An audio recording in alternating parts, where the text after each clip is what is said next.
Hi, everybody. Again, good to see you all in the new year. At least it's what they call a new year. Something happened a few days ago. And of course, New Year is different in not every country, but many different cultures and countries of the world. There's a lot of different New Years, but I'm happy to celebrate each new moment. I'm just back from retreat. I taught the New Year's retreat at Spirit Rock with a number of friends of mine. I taught with Tuere Sala, who's the lead teacher of Seattle Insight. And I taught with, who else was there? Was um, Dawn Scott, who teaches for many years a family program at Spirit Rock. And then Devin Haze, who has taught here many times, uh, and with Hakim Tafari. And Hakim is a good friend from Los Angeles who teaches the movement. And it was a great retreat. And I told the people on retreat they could come join us if they wanted, and some may be here. Um, uh, because every year after the New Year's retreat, I teach a post New Year's talk. I give a post New Year's talk that includes talking about the New Year's retreat. And so I'm going to do that. I'll tell you a little bit about the retreat and a little bit about the benefit of being on retreat and the goodness of Dharma practice, both on retreat and off retreat. And really the magic and the simplicity of awareness and its functioning now, whether you're on retreat or not. Now, of course, none of us are on formal retreat, but we're on informal retreat. We're on the retreat of our life. And I often think of life as just a retreat. It's just practice. And we take the skills and tools that we learn on a meditation retreat, and we keep implementing them day by day, moment by moment, hour by hour in our life.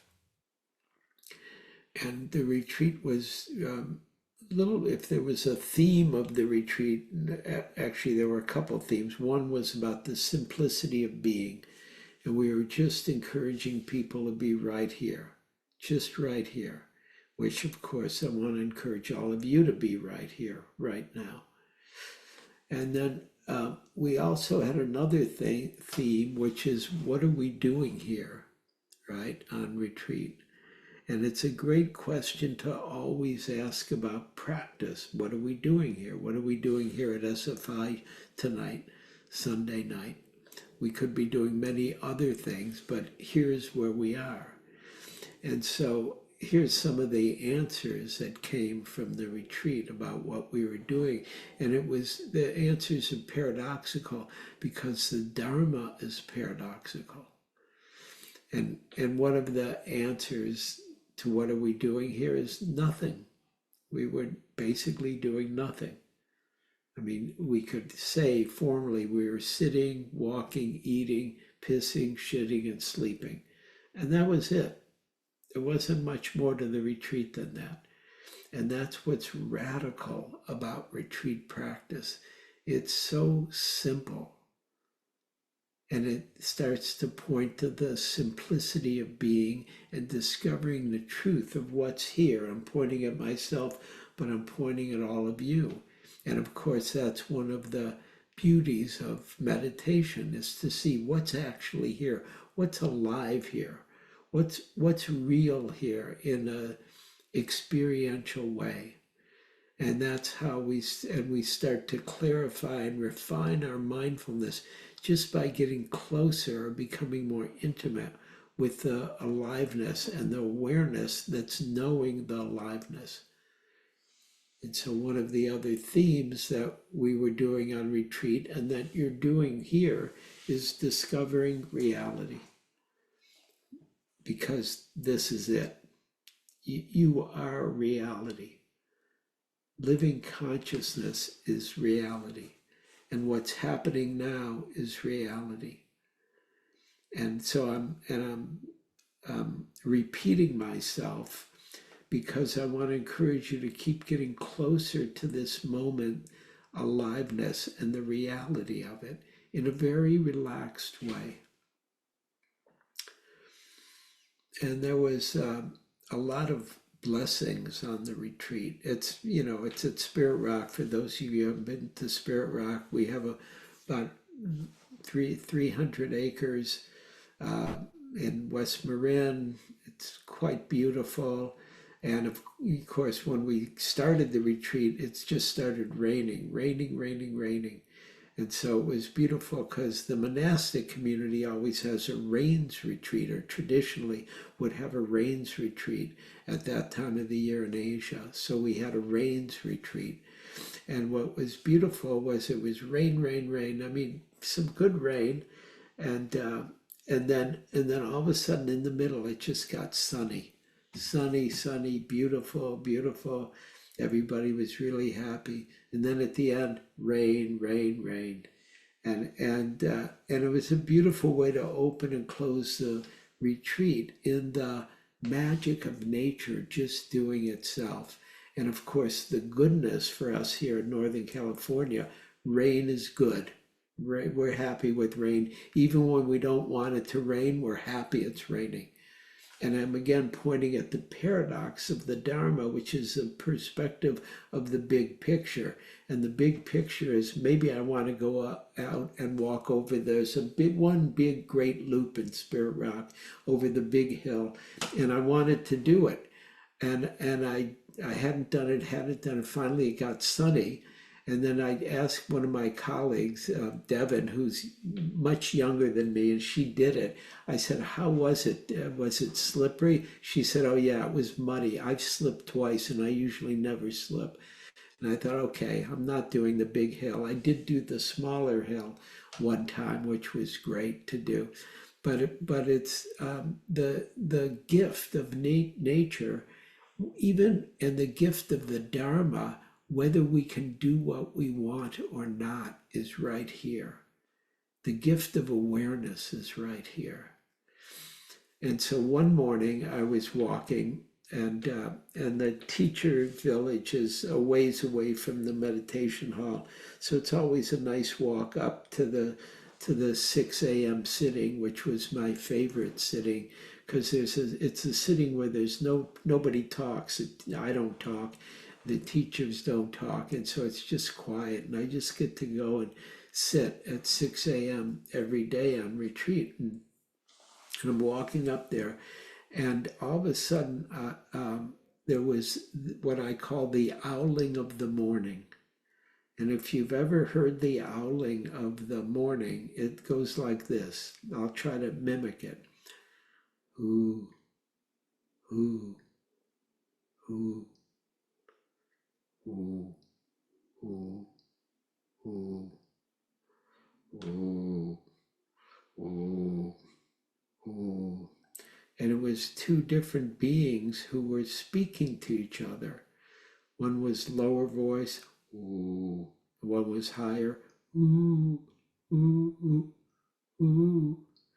And they were talking back and forth, and it was so beautiful, right? Because this is how I'm starting my day, as the owling is happening, and I'm listening to the owls hooing, and it brings to life the magicalness of reality and of the natural world.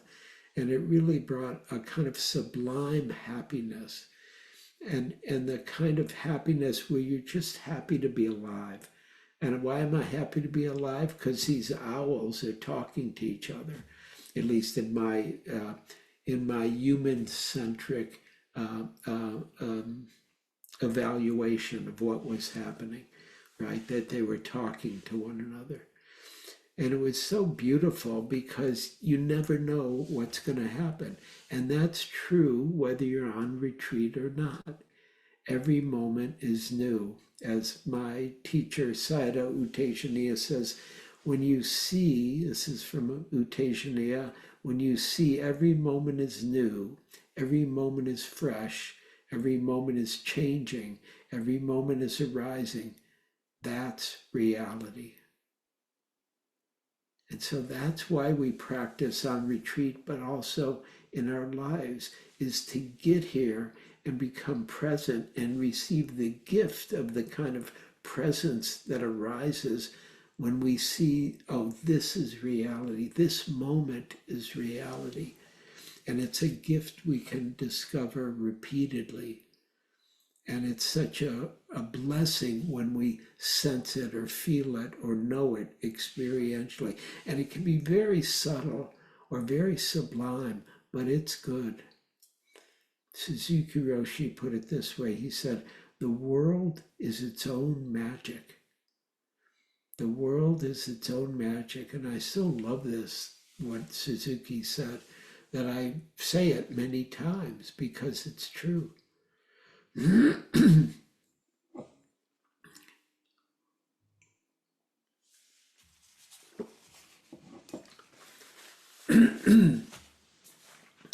So when I was thinking about this talk, I was thinking about the goodness of the new year, which is, of course, a gift each new year. Each new year is given, and we don't know if we're going to be here for every new year, because some of us probably won't be here for the next new year, myself included as possible, right? And so I was really appreciating the new year on retreat, and we stay up till midnight and we party like crazy at Spirit Rock, all in silence, and nobody doing anything, but we all just sit and stay up, sitting and walking, and then we do a little ritual at the end where we write on a paper what we want to let go of for 2023 and our intention for 2024. And we burn the 2023 letting go of in a fire as we go out. And then we sit and they ring the bell 108 times, because 108 has special meaning in Buddhism, which I've heard many different interpretations of that. So I won't give you any of them, just that it's special, 108. And what was interesting and kind of beautiful in its paradoxical way is, people ring the bell, are supposed to have it timed. So they ring the bell, ding, then there's a pause for a while, and then ding, there's a pause, ding, and it gets a little quicker as you get closer to midnight, until right at midnight it gets really, really quick. So it's like, here, and I'm going to try to do it on my bell, but not too loud. It goes.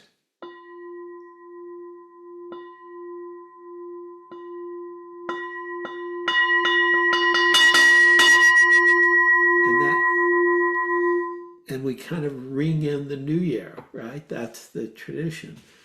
But they totally blew the timing of it. so they got up close, and then all of a sudden there were these big pauses because they were way too early. And we're sitting in the hall, and we have no control over the people ringing the bell outside. The bell doesn't get rung in the hall. But it was beautiful because it was perfectly imperfect, right? Which 2023 was perfectly imperfect. And I can already assure you, 2024 will be perfectly imperfect. And it already is perfectly imperfect if we pay attention to the news and the world and the wars and the tragedy of human suffering that occurs because people think they have something to win on one side or the other. But I'm not going to go into that tonight because you all know about that. But I do want to say something about the sukha and dukkha. That's part of the magic and the mystery of life. And sukha is the opposite. Dukkha, for those of you who don't know, means suffering, dis-ease, dissatisfaction. And sukha is the opposite. It's joy or gladness, happiness. And And so even the ringing of the bell incorrectly was part of the sukha and dukkha, and the magic and the mystery of human life. And and so part of what I would like to encourage, and we encouraged on retreat, was waking up to the mystery of being alive, of this moment, of the consciousness that's aware of this moment, right? And some of you are with your friends, partners, it looks like, and there's a certain joy there. Some of you are with pets. I'm seeing some cats and dogs. Some of you might be by yourself. But still, this moment, this is the only moment there is. This is reality. And this is a gift, this moment, whatever it is, whether it's sukha or dukkha. And what I'm pointing at is to see what's experientially here right now, whether it's happiness or sadness or joy or anger or boredom or interest, or it's some aches and pains in the body, or the body may feel good or it may feel tired and we start yawning like some of us are doing, and it's all good, because it's all good not because it necessarily feels good. It's all good because it's life living itself. It's life doing itself, and we can be aware of it. And that's really where the goodness is, this kind of simplicity of being and of waking up to this mystery of being alive. And I'm a little excited, not too much, but a little bit. I'm excited about 2024 because I turned 75 in 2024. And that seems like a number, that's like, substantial. I've never been 75 before, so it'll be interesting to see what it's like. And just, this is personal, but when I was younger and people asked me when did I think I would die, I used to say, 75, that's my intuition. And, I hope my intuition was wrong, which it has been at times. I wouldn't mind going past 75, but who knows? I don't know. But what I do know is I'm enjoying being alive right now, with all its sukha and dukkha, both, right? And one of the things there's something that happened on retreat. I was walking to the hall one morning and something was wrong with my tooth. I was having a toothache or something. And I thought, oh shit, am I going to have to lose another tooth? Which happens sometimes when you age. Some of you people are older, may be aware of this, right? That it doesn't stay forever, the body, right? And I remember when my parents were older, they lost a lot of teeth. And so I was really not happy even about the thought of losing more teeth. And I was aware of that. And then I got up and did the sitting, and then I went down for breakfast. And sometimes I stop in and just say hello to the cooks, because they cook for us. And I love people who cook for me always, because I'm not a big cooker. And so, but also I'm appreciating how dedicated the cooks at Spirit Rock are to taking care of people and making really good food. They have really good food. And somebody's nodding their head in agreement, and it's true. And it was like, and so I was telling them our appreciation of them and what they do. And so I felt like, oh, here's the sukha and dukkha all together. I'm worried about my teeth, and I'm happy that the cooks are making good food that I'll be able to eat even if I lose another tooth, which it doesn't look like I'm losing another tooth, so don't worry about it. And I won't worry about it tonight. But I'm just pointing at the interweave of sukha and dukkha, so we don't have to think it has to all be good for us to be happy and be aware. But the paradox of practice is that what we seek is right here. It's sitting right in our seat. This is it. This is reality. This is what awakens. This is where the goodness of the Dharma is. And we do need, and that's inherent. And here's the paradox: the goodness of the Dharma is sitting right in your seat, and that's true. And we still need to practice to keep realizing it, and realizing it more and more fully. That all of reality is sitting right here. And the magic of each moment is right here. The wonder and joy and goodness of the moment is right here, no matter what form it takes. And I was thinking about this on retreat, and I remembered a song that I used to like when I was a kid, and some of you older people will know it, and some of you younger people won't. It was called This Magic Moment. It's by the Drifters, who I liked. And the lyrics, and I found the lyrics, and I'm going to read some of them to you, but you want to hear how the conventional lyrics are pointing at something more dharmically essential, more dharmically true. This magic moment, so different and so new. Just that. Just this magic moment, so different and so new, because actually each moment is new. Each moment is fresh, like what Sayadaw U Tejaniya was saying. So it goes, this magic moment, so different and so new, was unlike any other until I kissed you.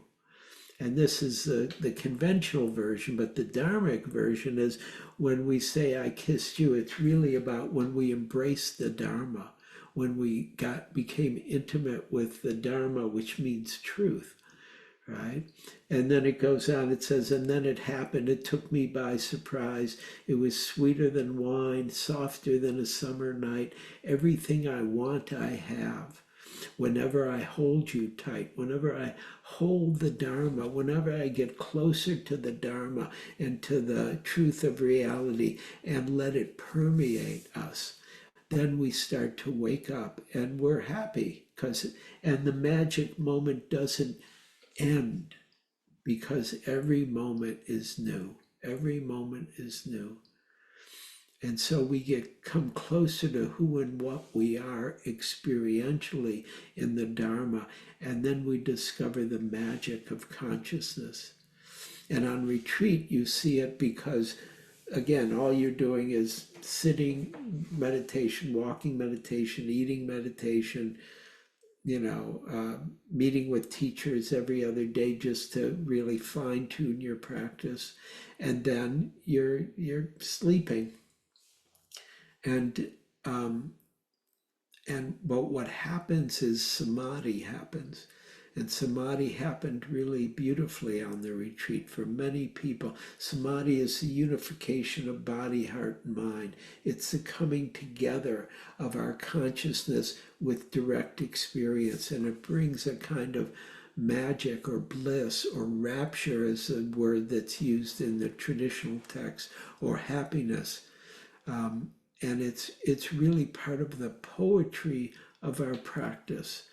The capacity to be absorbed or become one with the body and the breathing, or the body and sound, or consciousness and sound. It's we cease doing this and start doing this, and things quiet down and become sublime. And Jesus said it this way. He said, if thy eye be single, the body will be filled with light. If thy eye be single, the body will be filled with light. Single means unified. If the mind becomes unified with the body, it will become filled with light, with illumination, with a kind of I want to say a liquid rapture, but it's not actually a liquid. It's really the luminosity of rapture. And it happens in daily life. It's possible in daily life when we become one with what we're doing, whatever it might be, whatever we give ourselves to what we're doing, cooking or cleaning, or doing things physically like walking or running or dancing or singing or swimming, or some of you are bike riders, I see. So yeah, that, and you become one with it. And that's part of the pleasure that's often unseen about why we enjoy it so much, is because there's this unification with it. And so you can really think about, what do you do that you become one with? Some people, it might be gardening. Some people could be shopping online. I'm not opposed to it if you become one with it. Just don't spend all your money doing it. It's amazing. Some people are good shoppers. I'm not a good shopper online. I'm better. I'm old school. I'm like, oh, you go to the store, you try things on. Now it's like you buy things and then they come. It's like, it doesn't fit me at all. It's like, and then you got to send it back. It's like, I'd rather go to the store, but it's a new era. But this kind of unity that I'm pointing at is known in many different ways. T.S. Eliot said, music heard so deeply that is not heard at all, but you are the music while the music lasts. It's a beautiful understanding of what samadhi is and why we love something like music, because we give ourselves to us, we give ourselves to it, and it takes us, and we become one with it. And really, I remember the first time that ever happened for me was, maybe not the first time, but one time when I was very young and I was experimenting with psychedelic drugs, and it was very interesting to become one with the music.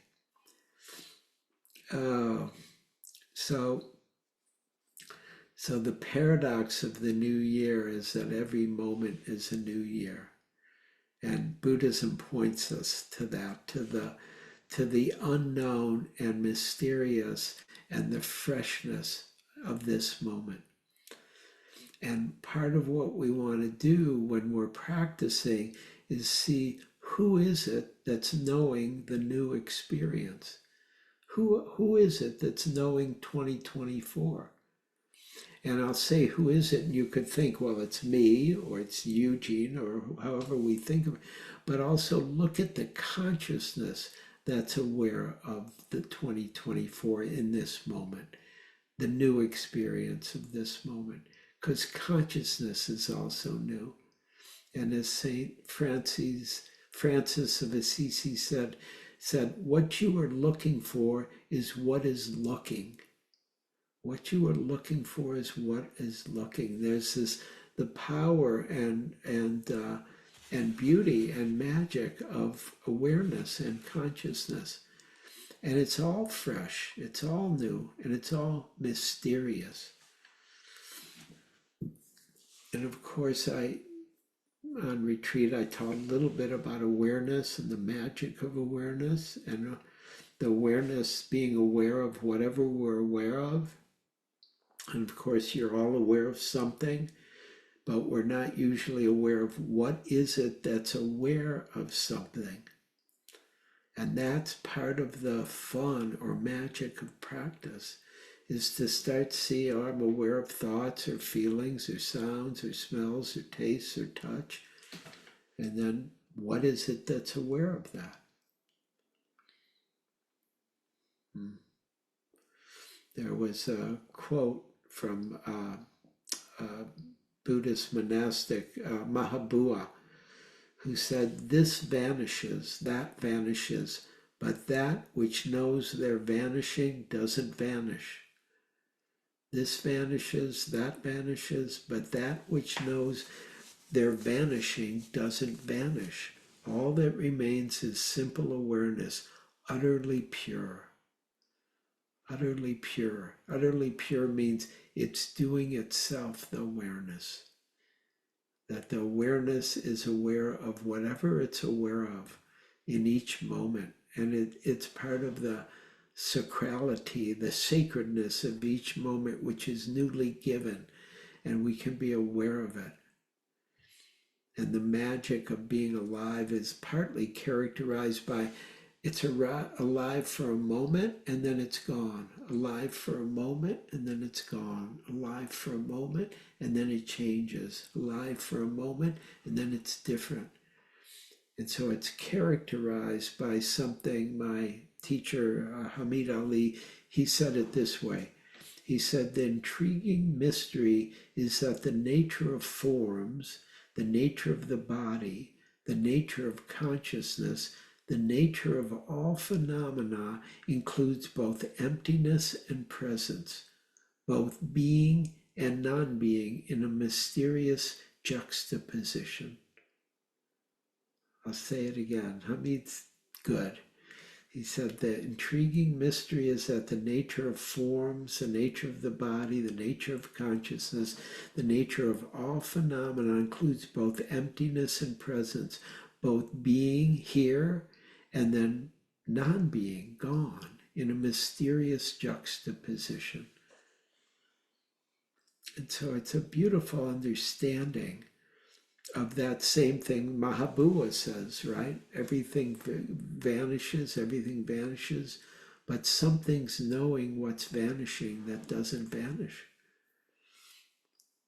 And it really, when we start to get open to the paradoxical nature of reality, it provides a different basis for responding to life from being, from Dharma, and brings a gratitude for the mystery of each moment and really an appreciation for being aware and awake and being able to know what's here. And the key for our practice is, can we be here now? As Ram Dass said 50 years ago, right? Can we just be aware and be here? Can we live in the here now? And see what happens if you breathe into that or sense into that in this moment, because this is the only moment there is again. There is no past or future except in our ideas. The whole life is right here. And if we open to that truth, what happens experientially? What's here if you give yourself to the present moment?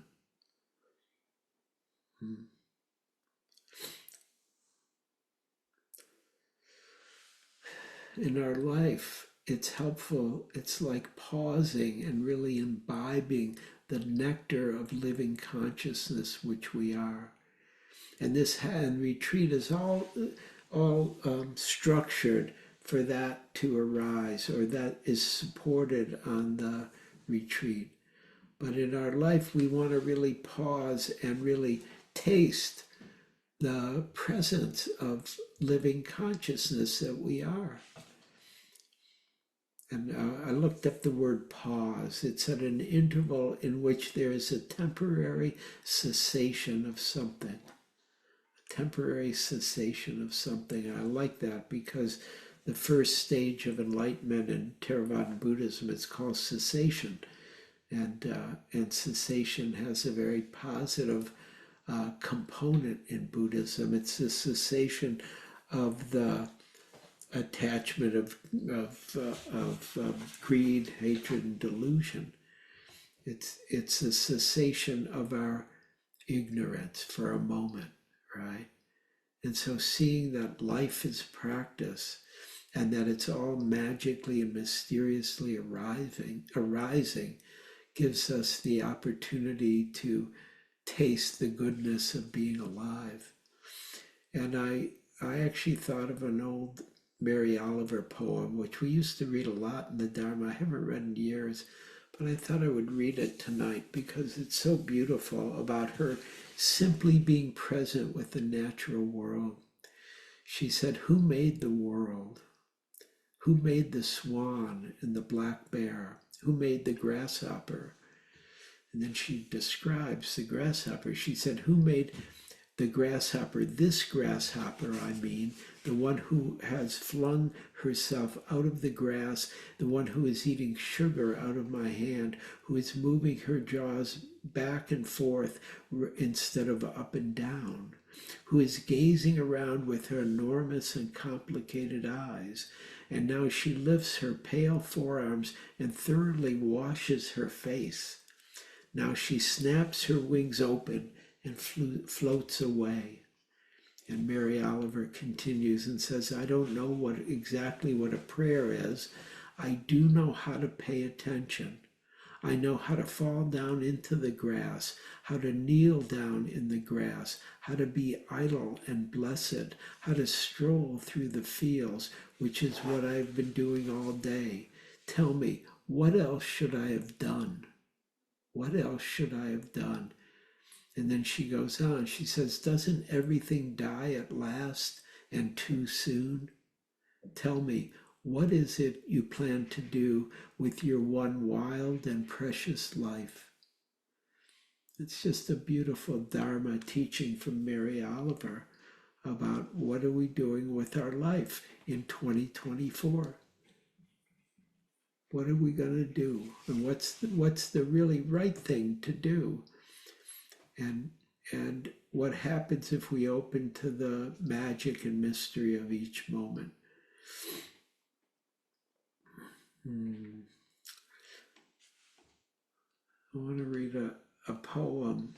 It's not a poem, it's a little prose from Richard Wagamese, who is an indigenous Canadian poet from the Anishinaabe tribe. And Richard Wagamese said, I don't know the word for it. That space between seconds. I don't know the word for it, that space between seconds, but I've come to understand for myself that it's the punctuation of my life, and my world just got punctuated in that moment. My light went out. You may have noticed I may have gotten darker, but I'm still here. So I'll read it again. I don't know the word for it, that space between seconds, but I've come to understand for myself that it's the punctuation of my life. Between each word, each thought, each moment is where the truth of things lies. The more intent I am on hearing it, seeing it, feeling it, incorporating it, the more precise the degree to which I'm focused on my life and the act of living. I want to dive into those bits of silence. They contain the ocean of my being and our togetherness. And it's a beautiful understanding from Richard Wagamese about the space of reality and reality arising out of this emptiness moment by moment. And I'll end with one more. There's a lot more I could say. I'm gonna end with Sharon Salzberg, my colleague, friend in Buddhism, and she's talking about the great Indian teacher Nisargadatta Maharaj. And Nisargadatta Maharaj said, wisdom tells me I am nothing. Love tells me I'm everything. Between the two, my life flows. Wisdom tells me I am nothing. Love tells me I am everything. Between the two, my life flows. And Sharon comments on it. She says, I am nothing does not mean that there is a bleak wasteland within. It does mean that with awareness, we open to a clear, unimpeded space without center or periphery.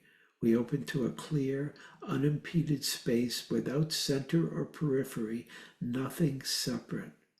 If we are nothing, there is nothing at all to serve as a barrier to our boundless expression of love.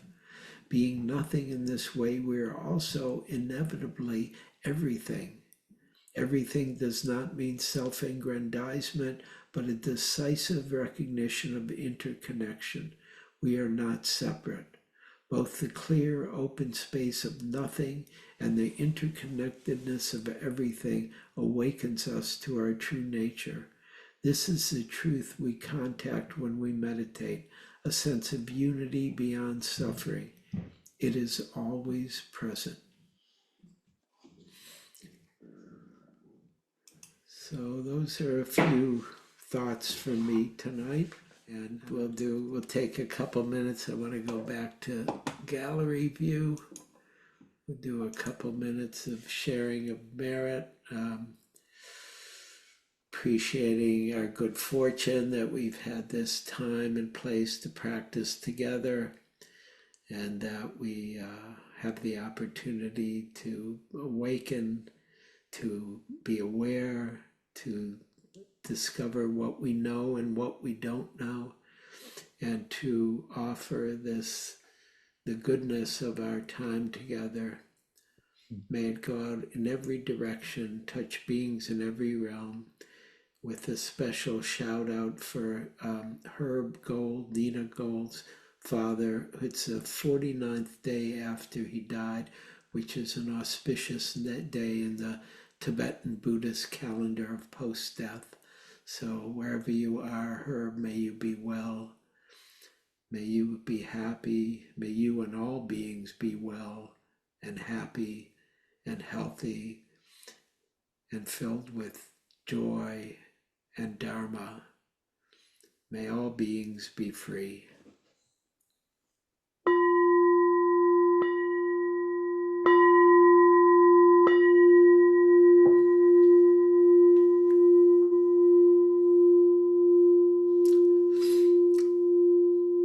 Thank you, everybody. Good to be with you all.